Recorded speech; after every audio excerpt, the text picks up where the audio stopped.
আল্লাহ আল্লাহ আল্লাহ, বাঁচাই দিছে। ভাই এইভাবে হেলমেট করেন না, আমি তো এখন পড়তাম আপনার জন্য।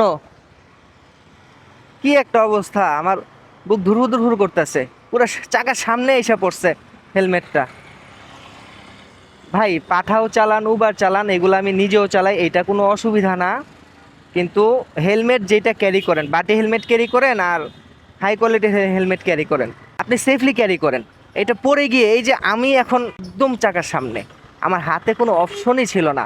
এটা মানে কপাল জোরে আমি বেঁচে গেছি। এক কথা, অ্যাক্সিডেন্ট আমার কপালে ছিল না, আল্লাহ আমার বাঁচায় দিছে, এই জন্য কিছু হয় নাই। আর একটু সামনে পড়লে এখানে কোনো কোনো টেকনোলজি কাজ করতো না। যত বলেন এবিএস, কোনো কিছুতেই কাজ করতো না। এটা হিট অফ দ্য মোমেন্ট হয়ে যায় এই ব্যাপারগুলো, তো এগুলো বুঝে না কেন, এগুলো আপনারা বুঝেন না কেন? আর হেলমেটটা পরে গেলে তো আপনি তো বিপদে পড়েন না, বিপদে তো এই যে পিছনে যে থাকে আমার মতো তারা পড়তো। এখন পড়ে গেলে কি হইতো?